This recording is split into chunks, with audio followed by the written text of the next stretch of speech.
Amateur Traveler is in its 20th year now, but can you imagine if I had people on the show who had never been to the destination, but had just read about it or seen a movie about it? That wouldn't make any sense at all, and you wouldn't listen. We all know how important it is to receive advice from people who know a destination to get the most authentic local experience. And a great option for experiencing this is Explore Worldwide and their authentic small group adventures, led by local tour leaders, perfect for solo travelers who want to meet like minded people with a desire for adventure. I'm often an independent traveler, but two of my last three trips were with small group tours because they organize everything and it's a lot easier.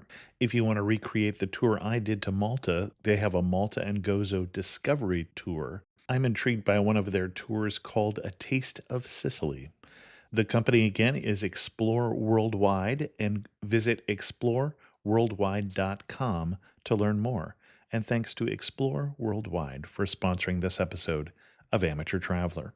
I got my bags packed and on a roll. I'm heading out there and I'm ready to go. Looking real good in my passport photo.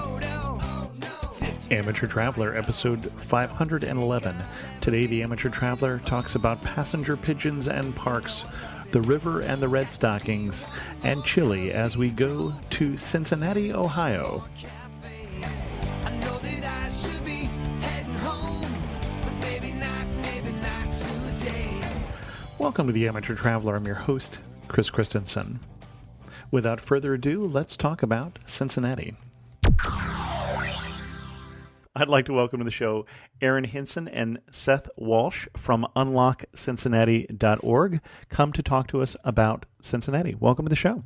Thank you. Thanks for having us. I was going to use the city's nickname and say the blank city, but I don't know what Cincinnati's nickname is. It is the Queen City. Actually, I have heard that before. So for those people who are geographically challenged with their Ohio geography, where can we find Cincinnati? So you can find us at the southwest corner. So we border Kentucky and Indiana, literally in the corner of Ohio. So close to the border that the airport is not in Ohio. Right. You know, yes. So close very that we much so. spend a lot more time in Kentucky than we ever thought we would. Excellent. And why should someone come to Cincinnati? The long and short of it is Cincinnati is one of the nation's, I would argue, one of the nation's best hidden gems out there. If you love history, if you love Renaissance, if you love craft beer, Architecture. if you love architecture, if you love a variety of cultures, if you love sports, if you love baseball, we have the original baseball team. If you love heartbreak, we have football that loses every year in the playoffs. And Xavier basketball showed us again what happens when we get our hopes up. And all around, frankly, just a gorgeous city that if you come and visit it, there's a moment if you come out from the airport, come from the cut in the hill, the moment you turn the corner, the city just opens up in front of you. It's why I came to Cincinnati for school. Just the view is, it just takes your breath away. I would say the only other view that I've seen in the nation that rivals it is when you come through the tunnel in Pittsburgh and all of a sudden the city opens up on you. It's just a gorgeous city that is really doing a lot to position itself for the future. And it's got a lot of things that attract young professionals, families, the older population. This is a city that you name it, we've got it here. You may not know where yet, but we've got it here. Now, you named a lot of things, but I want to stop on the one that caught my attention because I am a baseball fan, the original baseball team. Yes. Yeah. So we are home to the first professional Major League Baseball team. Ultimately, though, funny enough, it's not the Cincinnati Reds. They actually turned into the Atlanta Braves, but it was housed in Cincinnati for a number of years. We obviously had to wait on another team to play, but Yeah. Yeah, so it's really not a big advantage having the first team, but 1869, the Cincinnati Red Stockings were formed. And if I'm recalling the history correct, I think they were there for about 5 to 10 years. And then they traveled the nation a little bit. They ended up in Atlanta, becoming the Braves. And then we almost immediately formed the Cincinnati Reds as they are today. So we are very proud of that fact. Every April, the first Monday of April, it's a citywide holiday essentially where we do opening day parade. The city shuts down. They do the huge parade. It's one of the students call in saying they've got scarlet fever. Reds players from decades past come back, and not just Pete Rose. You're talking about Reds players that if you don't follow the Reds history, you don't know who they are. They come back and they're grand marshals, and everybody seems to know them and have a jersey for them. Baseball is a really cool. I mean, obviously, we haven't won the World Series since 1990, but baseball is still very much the heart of the city here. Interesting. I did not know that. Cool. Yeah, if you come to Cincinnati, you got to go to the Reds. I mean, even if we're not quote unquote, in a rebuilding season as we are this year and every other year, you have to go to the Reds. That's okay. This year's an even year, so it's the Giants' year. With that, where would you start a tour of Cincinnati? I'm not originally from here, from Florida and North Carolina. So I fell in love, obviously, with the cut and the hill. So I would come from the Kentucky side, obviously. If you'd be flying in, you'd be coming from that. And you have to just drive I-71, 75 straight into Cincinnati. And then start downtown, essentially. So start downtown, see the Reds, see OTR, and just keep branching out. So Cincinnati is unique in that it has 52 neighborhoods with 32 business districts. And each business district is small and has their own restaurants and shops, and it's very much a small town in a big city. So you go from the Reds to OTR, which has been rebuilding over the past 40 years, but really took off in the past 10 years. OTR is over the Rhine. Over the Rhine. Thank you. I apologize. It was a German settlement and just has had so much transition, but really is coming back as the thriving town in Cincinnati. You took us to OTR, yes, but I don't know what OTR is other than a former German settlement. What am I going to find in OTR today? Yeah, so OTR is the neighborhood just north of downtown, but Cincinnati is a valley with that kind of goes up in the hills. We're the city of 7 hills, really. Mm-hmm. So OTR is really a part of the downtown, but it's more of the housing section of downtown. Our neighborhoods just flow into each other. Mm-hmm. It's been used a lot actually recently. It was in the movie Carol. And it's in the movie Miles Ahead that's coming out soon. I believe it was used in Ides of March. But essentially, it's a very mixed-use space from the 1800s, where on the ground floor you get retail, and then the top 3 or 4 floors are all rental housing and such like that. And you have it's a lot of cultural and a lot of arts. Okay, well, let's get a little more specific. What would you recommend we do in the OTR? The OTR? Yeah, so it's called OTR in Cincinnati. It's named after the fact that separating OTR from downtown neighborhoods is called Central Parkway, which back in the 1800s was a series of canals, which many people claim are the reason that we never became as big as Chicago, because at the time we were one of the more successful Midwestern cities because of our connection to the Ohio River. The canals would then turn into a subway system that was never finished, but the German immigrants at the time connected the canal system to the Rhine back in Germany. And so they became over the Rhine. They were north of the Rhine. That then over the next 100 years kind of morphed into, it went through an economic downturn very severely. And in the 2000s, mid-2000s, the city decided to really spend a lot of money reinvesting. They put hundreds of millions of dollars reinvesting in this neighborhood. So OTR, when we talk about it, is the focal, thriving point of Cincinnati right now. Really, there's a lot of things that you can do in OTR, and it really comes down to kind of what your tastes are.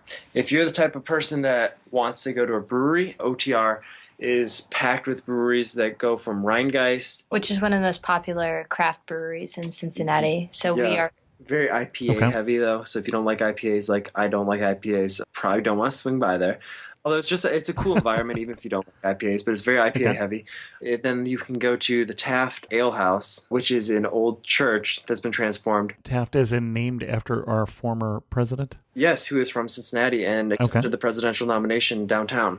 Who has the distinction of being our largest president, if not necessarily our best.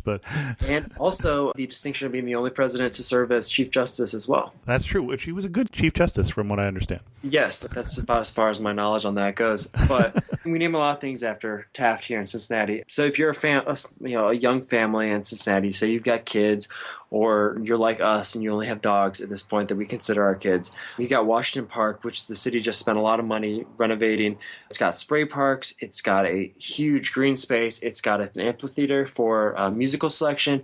It does during the summer. I think it's every Wednesday night at 10 o'clock. They screen a different movie, not a new movie, but like Grease and all those. And on every other night, they have yoga in the park or it's just workouts in the park. So I would go with friends of mine last summer, and I mean, it's just fun to do because you have all these random strangers working out in the middle of a park. Quite literally, you just go to Washington Park and you can find some new adventure there. With a beautiful view of Music Hall. Oh, okay. I know exactly where you are then. Okay.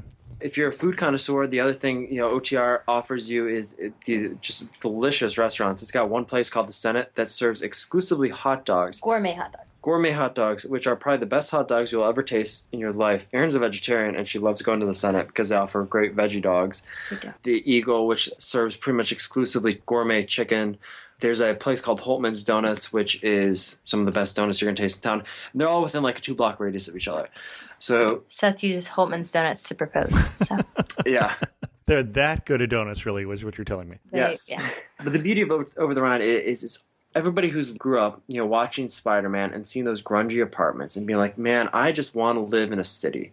Over the Rhine is the definition of living in a city, but you're not living in a grungy apartment along the way. It's just a really nice area. You can literally walk and bike anywhere you want and be able to get to a brewery, a bar, a grocery store, a school, you name it, it's there. And it's within like 5 blocks of you. Okay. As we focus in on visitors rather than people moving to Cincinnati, we're going to visit there first, fall in love with it, and then we're going to move there and propose to somebody with donuts. You may be surprised. You may move here before you realize it. So where else should we take visitors in the city? All right, so then let's get out of the downtown basin. I would go up to the zoo, which is located in Avondale. The zoo, it's a world-class exhibit. Erin's going to be able to talk more about it. And I'm just going to turn it over to Erin because it's such an incredible location. They are one of the oldest zoos in the country, and they do a lot for preservation as well as botanical gardens. That's what they're known for. Okay. And so they truly do have zoo babies constantly. So they just had 5 cheetah cubs. One unfortunately passed away, but then they adopted one from out west. So they have 5 cheetah cubs again. So they do a lot of work. It's fun because you get to go and see the baby animals. I mean, for such a central zoo, they do have a variety of animals.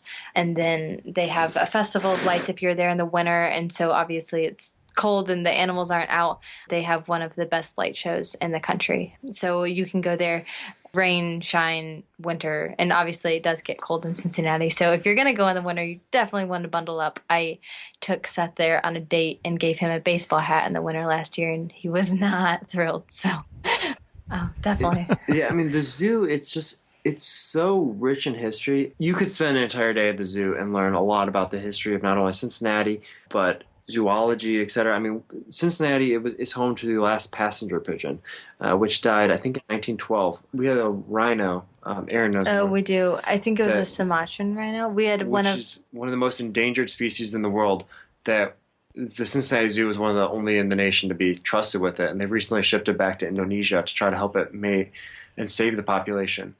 I've seen a lot of zoos in my life. You don't see a lot of zoos that really have the wide expanse that this zoo does and the history that comes along with it and the fact that there's like always new babies. It's so funny though, because in all the places I've lived, I've never seen people care about the zoo animals as much as they do here. But like this cheetah thing that Erin just mentioned, it seems like everybody in the Cincinnati knows about the 5th cheetah that just got moved here from Oregon. And it's like talked about all the time because the zoo is so... It's not just your everyday zoo that you're going to see and take your kids to, and that's going to be a small little area. I mean, you're going to be spending all day there. You're going to be tired. You're going to hate yourself, but you're going to have so much fun because you see all these animals you wouldn't expect otherwise. If you come in the next 9, I think it opens at the end of the year. I think they're opening a new rhino exhibit or hippo exhibit. Yeah, no, I mean, it's very central, so it's easy to get to. We have 2 highways that loop around Cincinnati, and I'm pretty sure at least 4 of the exits say to the Cincinnati Zoo. So it's easy to get to. They've got solar panels on the roof of their parking. So they have a parking lot and then solar panels on top of that. So they truly are eco-friendly and conservationists. Okay. Well, let's talk about other sites like the zoo in terms of sites to go see for getting in touch with the culture of the city. Yeah, so one of our biggest things with Unlock Cincinnati is that we have icons in the city, such as the Reds and the zoo. We want to connect you to the smaller mom and pop shops that really show that culture of Cincinnati. So essentially, we don't want to take you from the zoo to an Applebee's. We want to take you from the zoo to a really local, gem of a restaurant. Okay, excellent. So you leave the zoo, and the next place you go is the Gaslight District, which is located maybe 3 or 4 blocks from the zoo. The Gaslight District is named because basically the street is lined with, go figure, gaslights. But it's very much a business district that comes straight out of the 1800s. It's got a theater in there that you feel like you're walking into one of those dime theaters from the early 1900s. Which is used for movies now or for live theater? Movies now, yes. And the name of the theater is? The Esquire. The Esquire Theater, okay. Yes. Although they did the world premiere of Carol at the Esquire. And they recently did Miles Ahead world premiere, actually last week. Okay. 2 weeks ago. The Gaslight District is also home to the original Skyline, which, if you know, Cincinnati's most famous for are chili. Now, I know that, but I don't think everybody else does. And if they just pictured chili, they did not picture what you're talking about. No, they did not. So we really like our chili served on hot dogs. We seem to like hot dogs. Also over spaghetti. The spaghetti is the one that caught me by surprise. Mm-hmm. Yeah, spaghetti, hot dogs. I would call it more of kind of a meat sauce, although you can do rice and beans, and that is definitely... We probably get. Erin mentioned we have 52 neighborhoods. I think almost every one of them has insert neighborhood name here chili. So Camp Washington chili, Price Hill chili. So Camp Washington is on the same level as Cafe Du Monde in New Orleans. Okay. They've received the same sort of accreditations. So, but it's all like it's all within a 15-minute drive. And you say every neighborhood has their own chili, and if you had to pick your favorite, so you got to go to Camp Washington chili. But I'd also visit Skyline chili. The reason we wouldn't say Skyline right off the bat is because it's become more of a chain, but it began just like every other neighborhood chili, and it began in the Gaslight District. The other cool things about the Gaslight District, Erin did all of her Christmas shopping there this year. It's just got all these little mom and pop shops that you're not going to expect and know what you're going to find. Erin found, what are they called? Mudlugs? Mucklucks. They were made, I think, in Afghanistan. So, but they're kind of like slippers, but also socks. So. Shopping in the Gaslight District, do you have a couple favorite shops that we should go try out?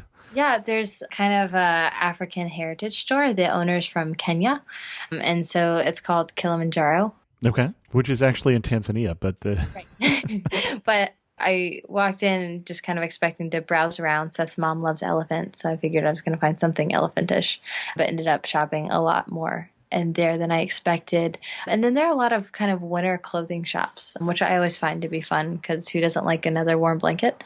So, and then there's an old library, and it's just, so Grater's Ice Cream is definitely famous here. They have black raspberry chocolate chips. So if nothing else, when you're in Cincinnati, you have to go get chili and go get ice cream. Okay, you sold me. There are bed and breakfasts in the Gaslight District. So if you were going to kind of, I don't know if you would stay at one hotel or change around, but if you wanted to spend a day in each neighborhood. So that would kind of be, I guess, central Cincinnati.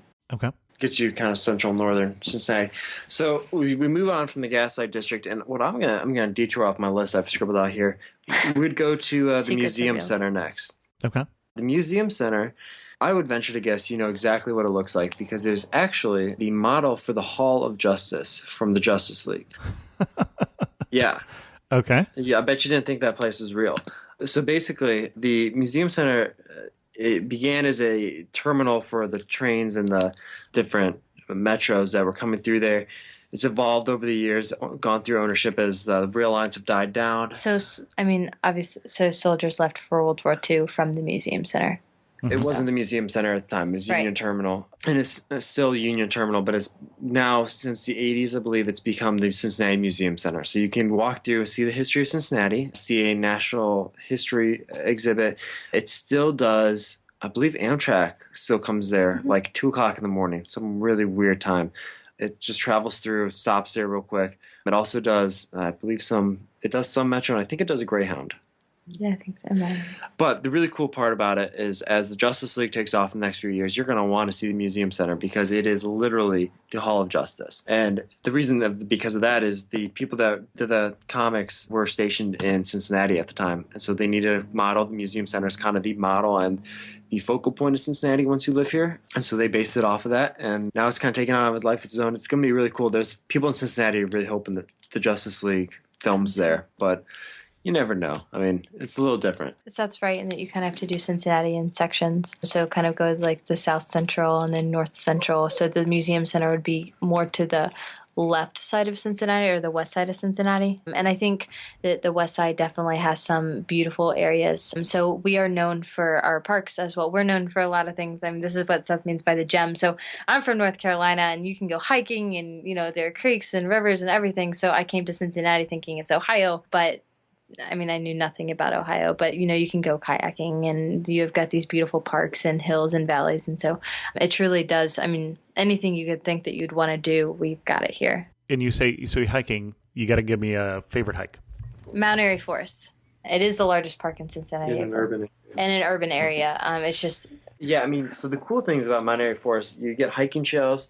If you go to the Smithsonian, they'll show you, I think it's the Natural History Museum of Smithsonian. It shows you rocks with fossils in it. They say this rock was found in Ohio, and it shows you the little microbes that used to exist. You can find You can literally go into the Mount Airy Forest, and in the riverbeds, find the rocks like that. We did as part of Unlock Cincinnati, we did a hike through Mount Airy Forest, and this young son, who was like 5 years old, ran down in the riverbed and just found us like 7 rocks like that. I mean, these rocks that you see in the museums are literally just sitting there for you to take home if you want. Please don't take all the rocks. But so they're there. It also has this really fun thing, which so one, it's got a huge disc golf course. So if you love disc golf, great place to go. It exhausted me when we did that. Then the other thing that it's got that's a little strange, it actually has this huge tree house. It's handicap accessible. Or not handicap, but it's an accessible tree house. Yeah, it's probably the only handicap accessible tree house in the nation. And it's hard to describe. It's just like it's there, and you drive by, and you're like, what is that? And you kind of go in there, and it's just a cool place to spend a little bit of time in nature, but in a tree house, because who doesn't want to be in a tree house? So, favorite hike. One thing that you haven't covered yet that I had a chance to do when I was in Cincinnati, I was in Cincinnati a year ago in the summer. In fact, I've been trying to do this episode since then, looking for someone to be on. But I had a chance to see the music hall, which you mentioned because we were there for a wedding, and then also had a chance to go to the Underground Railroad Museum, which is a unique museum in the sense that I don't know of anybody else that has one quite like that, and large museum too. And I thought it was quite interesting. The thing that I wasn't expecting, I knew there was the Underground Railroad part. I didn't realize there was a whole history of slavery in America portion of the museum, and then also a portion of the museum that talks about slavery today and what people are doing to fight slavery, whether it be wage slavery or sex slavery or all of those sort of things. So a very interesting museum right down by the ballpark. Yeah, I mean, and you know why that museum's located in Cincinnati? Because the Underground Railroad used to go through Cincinnati because it was the other side of the river, and the south side of the river was slave and the north side of the river was free. Yep, we were the home of the abolitionist movement. Harriet Beecher Stowe, who wrote Uncle Tom's Cabin, the house that she wrote it in is preserved in Walnut Hills still. I work in community development, so the neighborhood I've been working in the last few years, Sedamsville has a lot of houses that have the Underground Railroad that literally ran right through it. So the National Underground Railroad is such a cool feature for Cincinnati, but as you go off into these neighborhoods, you find the little bits and pieces that kind of connect back to it. So your experience with fight against slavery really permeates all of Cincinnati society. It's really, really cool. And the museum takes you through time of the beginning of slavery and then the movement where they started to really fight against it, and then as it transitioned, and then voting rights, and then like you were saying with the slavery that still exists today. It really does move you and cause you to think, it was something you wouldn't ordinarily think about, or maybe you would think about, but just puts it right in front of your face. Excellent. Any other museums in the city you would recommend? There's a really cool one in Camp Washington that's the American Sign Museum. It's not a huge museum, but it just has all these old signs that you used to see in the 50s from like Frisch's and such. That's a really cool one. Mm-hmm. The one that I have written down here, it's the observatory, which was one of the most high-powered observatories for astronomers in the 1800s. And it has a great history because Ohio is the nation's capital for astronauts. We had Neil Armstrong, John Glenn, who was one of our senators. So Neil Armstrong, first man to walk on the moon. John Glenn, first American to orbit the Earth. All hail from Ohio. We had the Wright brothers. So the observatory is kind of a nice homage to them, as well as the fact that it was actually the cornerstone was put in place by John Quincy Adams as one of his last acts as president. And it's on this massive plot of land right next to a lot of parks. And it's truly beautiful to go to, but also they do a lot of star viewings at night, which is kind of a cool place to go at night. Not something you ordinarily think to do. You had the Taft Art Museum on your website as well. One of the reasons I was asking. There's a great website about Cincinnati here called unlockcincinnati.org. You should check it out. Yeah, I hear those people are cool.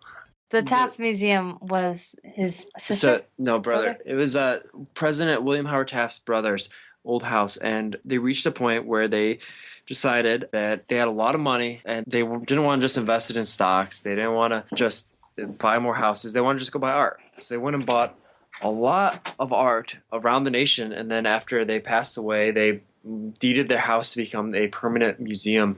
The other cool part about the house is this is the exact house that William Howard Taft accepted the nomination to run for president in 1908.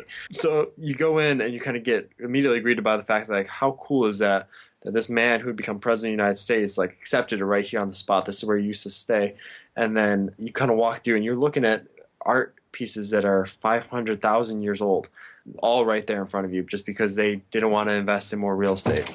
I guess one of the coolest things about it was that in the dining room upstairs, there was this kind of funky closet. So I went downstairs and asked them what was in there. And so that was where the kitchen was down below, and they used a pulley system to literally lift all of the food up to the dining room above. So I thought that was cool. Okay, so it had a dumbwaiter. One other fun story about Cincinnati, while I'm thinking about it, I assume you've either read the book or watched the movie The Great Gatsby. I have done both. So it is based on a gentleman whose name I'm blanking on, who's from Cincinnati, and he was actually one of the first people to ever be acquitted of murder on the insanity defense because, correct me if I get the story wrong, but essentially we have this park called Eden Park that is envisioned as kind of our Central Park. Beautiful, huge swath of land, overlooks the downtown. It's up on one of the hills, so it's like you kind of have the tower immediately sticking out at you, but you feel on ground level with them. So basically, he went to Alcatraz and came back, found out that his wife was cheating on him, got mad. I don't think it was Alcatraz. She doesn't think it was Alcatraz, but it was one of the prisons similar to Alcatraz. Basically got mad at her, chased her around the city in his car. This is the 1930s or whatever, and gunned her down in Eden Park, which is this beautiful park. And he claimed that he was just insane because, he couldn't believe his wife cheated on him while he was in prison. He was a bootlegger during the Prohibition era. It's just a fun story behind that. We had the original Great Gatsby, or The Great Gatsby, and then he also got acquitted for murder because apparently he was insane when he decided to gun down his wife. And then he eventually ended up getting, I think he got convicted of something with Warren G. Harding, another president, in his scandal. I can't remember what his name is, though. And I didn't Google fast enough to find it, so. It's on the tip of my tongue, but it's not Gatsby, though. Cool. What else would you recommend people need to see when they're in Cincinnati? Well, you're going to need to have dinner at some point. So when you have dinner, you need to go to the Incline Public House. The reason why is that we used to have Inclines, obviously, in Cincinnati, and this pub is situated at the top of where one of them was, and it has the most gorgeous view of Cincinnati that you'll be able to have for dinner. It's got great food as well. Now, I was struck when I looked at your website that the picture at the top of your website looks like a very familiar bridge. So yes, the bridge in Cincinnati that looks so familiar to everybody and frequently gets confused on Twitter with the Brooklyn Bridge was designed by John A. Roebling, who also designed the Brooklyn Bridge, but we'd like to note that our bridge came first and was the model because people didn't believe that this type of suspension bridge was possible. So I guess they tried it in Cincinnati first, and it was successful. And it was a pedestrian bridge. It had kind of a streetcar at one point, but is still an active bridge today. It's got kind of a rumbly feel if you drive over it, but they do have just a bike share program in Cincinnati. And it's a beautiful bridge day or night. So if you're there on a Wednesday and you see the bridge, just hashtag Roebling Wednesday. It's a big thing in Cincinnati. Cool. And I recognized it right away as Roebling's work because I actually went to the same engineering school as his son did. And so my freshman dorm was the Roebling dorm that was built with money donated by the Roeblings. Okay. Very nice. So. That's pretty cool. You get a Cincinnati Red C for the day. Is that right? Is that what we're awarding? We're making it out, yeah. What's going to surprise me about Cincinnati? You are going to be surprised that you haven't heard about Cincinnati before now. And you're going to be surprised that you want to go back as soon as you do. I mean, Seth can say that and it's super cheesy and great, but I think you're going to be surprised by the housing stock. Every building in Cincinnati, it's Cincinnati is rich in history, but it's also rich in old buildings, and they've done an excellent job in preserving them. And you can just make out the etching, and even our most vibrant area in over the Rhine it's thriving with old buildings that have been painted and brought up to code. And but it's just absolutely beautiful. You find a new building every day. And I think the other thing that's going to shock you about it is that Cincinnati really, really, really, really likes when people come to visit us. And we really, really, really like to help you visit and see and explore and have a lot of fun. We've had a lot of big events lately. We had the All-Star Game for baseball last year. We had the World Choir Games in 2013 or 2012. We do this thing called Luminosity every year where the Cincinnati Orchestra plays while they shine lights on Music Hall, this gorgeous building that you were talking about earlier. But we really like it when you come to visit, because when you come to visit, we'll gladly tell you where to go, what to see, how to get there. I mean, Emilio Estevez will vouch for this. Yeah, I mean, Mighty Ducks Quack Together, all that stuff. He's with us. We have the second largest Oktoberfest in the world. We used Second to be to Munich. Yeah, we used to be the wine capital of the nation. Yeah, I can go on and on and on, but we love to tell you about that. And we all know it because it's kind of ingrained. Once you move here and you live here for a while, like, you got to know the things about Cincinnati because we'll tell you about it until you're tired of it. But when you come to visit, we want to show you around. We want you to have the best time imaginable in Cincinnati because it's the only way you can really enjoy Cincinnati. We're not a city where you're going to come here to go see the play on Broadway. We're a city where you're going to come here for whatever reason you're here, but then we want to show you the next step along the way. Whether it's the Underground Freedom Center, we want to take you to the zoo, show you the Gaslight District, the Incline Public House. I think you're going to be surprised how friendly we are. Okay. Now, you mentioned the Oktoberfest and you mentioned all the things going on in the summer. When is your favorite time to be in Cincinnati? Favorite time of year, first of all? I love the summer. I think it's just fun. The city is definitely more alive in the summer. You see people constantly out and about. If you catch us, I think once a month is a city flea, so Washington Park fills up with just flea market vendors. And it's truly, I mean, people are friendly and are willing to help you, but also Findlay Market, which is a very old farmers market, it's been around for over 100 years, is full of, vendors. And so it's definitely a more live time. It's a good time to eat ice cream at Grader's, although I can make an excuse for that any time of day. We can eat that in the winter. It's not a problem. So I think I love the summer. I think it's a great time to go to parks and everything else. So, how about the best single day of the year to be in Cincinnati? Opening day. I knew you were going to say that, but I had to ask. Okay. Excellent. So we just had it, obviously, like a week ago. And it's just such a cool experience. Like, everyone's there for the Reds, and you feel it. Like, everybody, and not just Cincinnati, like Hamilton County, all the surrounding counties, like, everybody's there because this is the first. Look, it's no secret. Cincinnati Reds are going through a rebuilding year this year. We're not expected to be good for another 3 years or something like that. And I have never seen the crowds as big as they were here. They had 200 people in the parade. Those chili places we talked about, like, offer you a free coney for the day. Yeah. We've seen a lot of parades in our day. You're talking about parades that are 5, 6, 7, 8 people deep throughout the entire course of it. And then once the parade's over, then all of a sudden there's a big party on the banks, which is right there by the Red Stadium. So if you're visiting from another city, don't wear another team's jersey. Don't be foolish. It's opening day, but it's Red style. Wear the Reds.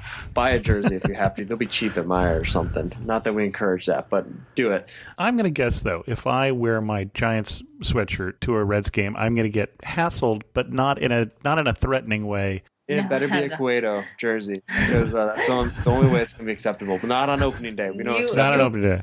Definitely given a hard time, but never threatening. Because that's what I find in baseball towns. We happened to be in Chicago when the Reds were playing the Cubs, and we wore our Giants gear to the game, and neither team was the Giants, but we all bonded around. We'd all had Dusty Baker as a manager, and we had stories. So it really wasn't a problem. So. Yeah, right. Not at all. Well, here's one of the weirdest things. I'm probably going to get ostracized from my friends groups for saying this, but when the Chicago Cubs got so close to the World Series last year, I think Cincinnati became a Cub city just for like a week, just because we were like, man, wouldn't that be something for baseball? I can understand. And then they lost, and we're like back to hating the Cubs again. But like the city, they find a way to rally. The home run derby was full of other jerseys, and we still let them catch a couple balls. So. Not happily. Nobody was happy about it. You mentioned for the parade, people coming in from the area. When we're in Cincinnati, are there other things that we should do outside but nearby Cincinnati? If you want to come for Labor Day, you can, one of the best views in the city of the Labor Day fireworks, which, 4th of July is big, but Labor Day is bigger, is in Newport, Kentucky. And you can watch, they just launch fireworks off the barges and off the bridges. And we've got bridges that just covered the Ohio River right in front of Cincinnati. So That's Labor Day fireworks are really, really cool. Taste of Cincinnati is huge. Somehow we're connected to 5 or 6 presidents at some capacity. If you go west of Cincinnati, you can go see William Henry Harris, the shortest tenured president of the United States. His grave overlooks the Ohio River. Mm-hmm.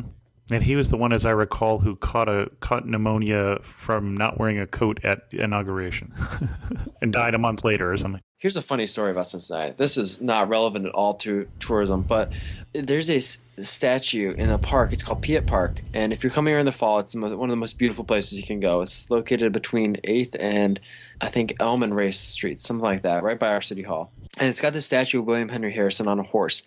And the news recently ran an article about a year and a half ago where it goes, did you know this statue used to have a sword? Nobody realized for 100 years that it was missing. It's just like the most random thing. Like how do you just forget this? It's because nobody cares about William Henry Harrison. But there's a lot of presidential history you can go visit. Where was Neil Armstrong from? Wapakoneta, but that's about 2.5 hours. So you can go see Neil Armstrong's birthplace. You can go up to Dayton, which is about an hour north of here. So just north of the city, so if you like to be more outdoorsy, they've got a lot of kayaking off the Little Miami River. We did that last year, and it's really affordable, but it's just kind of fun to kind of get away for the day and go kayaking. And it's in a river that's pretty shaded. So that was a fun getaway for us. Yeah, there's a camp around the area. It's around the area. It's about 40 minutes northeast of here, called Camp Kern. And the very first thing I was told when we began Unlike Cincinnati was what you have to do is go to Camp Kern in the middle of the summer and do midnight ziplining.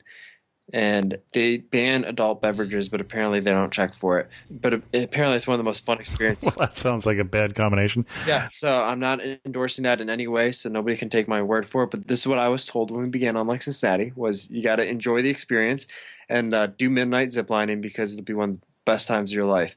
So that's about 40 minutes north of here. There's this place, again, I'm going to be ostracized because this doesn't fall within our purview, but there's a really cool laser tag place that's like the size of Target, and it's just this old warehouse, essentially. That's how it feels to me. So it's like 2 stories tall, and if I was visiting here, in fact, I did this with my brother-in-law, you get like 3 or 4 people to go. Nothing more than that. You sign up for it on like a Monday or Tuesday night because nobody else is going to show up. All the little kids that you usually run into when you're laser tag will be gone. And it's one of the creepiest experiences of your life. It's like being in The Walking Dead because there's nobody else there. It's just this huge like warehouse. I've never seen a laser tag place so big. I don't know how they support themselves.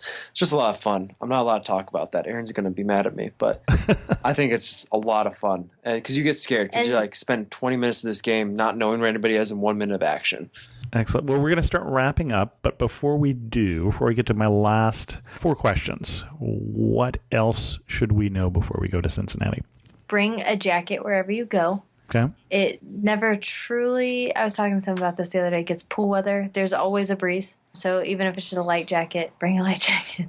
Just be prepared for the weather to change on you at a moment's notice, which means it's the Midwest. It'll change. If you look at the weather and it says it's going to be rainy all week, make sure you bring a pair of shorts. If you look at the weather and it says it's going to be sunny all week, make sure you bring a rain jacket. Or a coat. It snowed here last weekend. And then it's like 70 today. It's so weird. Now, I think you may have already answered this question, but I'm going to ask it anyway. You're standing in the prettiest spot in all of Cincinnati. Where are you standing and what are you looking at? Piatt Park. It's the middle. Piatt Park. It's the middle of fall. Seth prepared. With donuts. Yes. Yes. What you're doing is you're looking west, and there's this beautiful church there. It's kind of like Central Park, but much more condensed to like one block. And it's got these archways. It's surrounded by trees. It's got these archways. The leaves have changed colors, and they're falling down around you. You're facing west, and there's this beautiful church it's been there forever.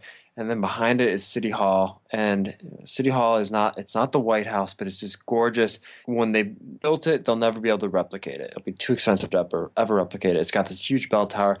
And it's quaint in the middle of a city. And you're just like, wow. This is a gorgeous location. Cool. By the way, I do know the romantic power of donuts. My wife's first date with me involved a drive to a donut place in Vermont. So, hey, I get you there. My first date with her was an entirely different day, but that's a completely different story. So one thing that makes you laugh and say only in Cincinnati.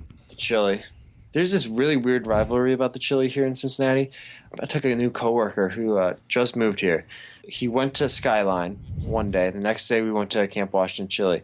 And he made the mistake of saying he went to Skyline. And there was a huge – I've never seen a backlash so huge. You talk about how baseball you'll get, like, ruffled up. Like, we'll make fun of you for being a Giants fan, but that'll be as far as we go.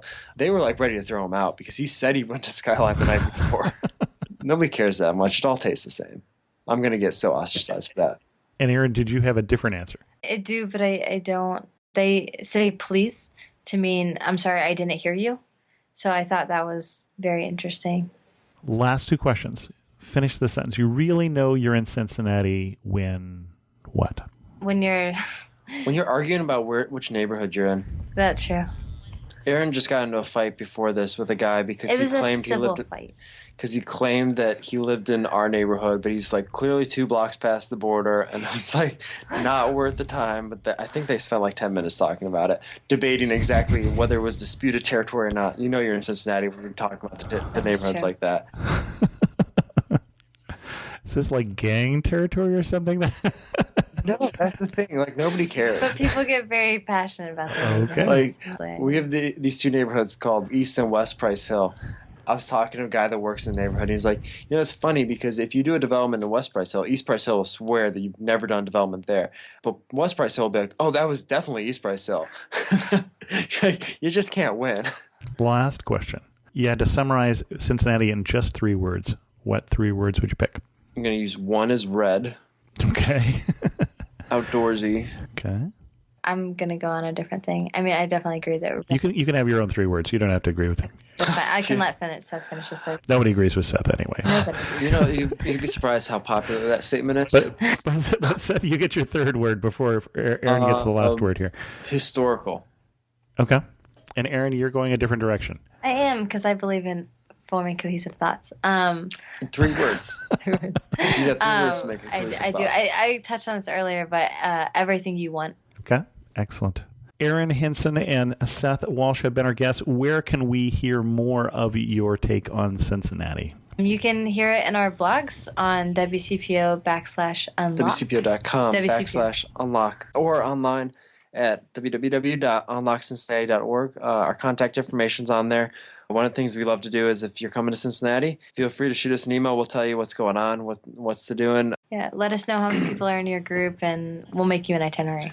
Cool. And your favorite post that you wrote recently about Cincinnati? Putz's Creamy Whip.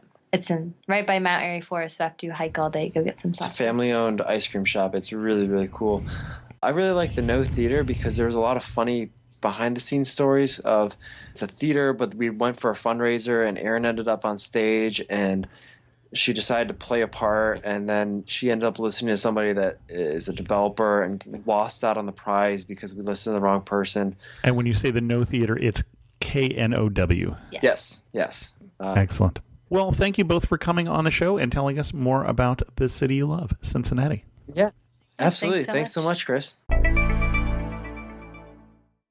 In news of community, I heard from Daniel this week, who learned about the podcast recently when he started traveling for his company. Somehow companies started inviting me to events in different countries, so I'm not complaining, and your podcasts on the destinations I've traveled to have been outstanding in helping me plan my days off. My wife and I love the podcast and the site. We're listening to get tips on New York, Washington, Orlando, Miami, and LA, which we're visiting in November. Thank you for your hard work. It's much appreciated. We also enjoyed your episodes on Australian cities, especially Canberra, where we live. It was spot on. Thanks so much, Daniel. It's always good and a little bit of a relief to hear when we do a good job on somebody's hometown, because I'm sure that there are people who are yelling at their podcast player right now that we missed something in Cincinnati, for instance. We always do. You can't help it when you're trying to cover a destination in just 30 to 40 minutes, but hopefully you gave people an idea if that's a place they wanted to go and they can do more research. With that, we're going to end this episode of The Amateur Traveler. If you have questions, send an email to host@amateurtraveler.com, or better yet, leave a comment on this episode at amateurtraveler.com, or vote for us on iTunes or your favorite podcatcher site. And as always, thanks so much for listening.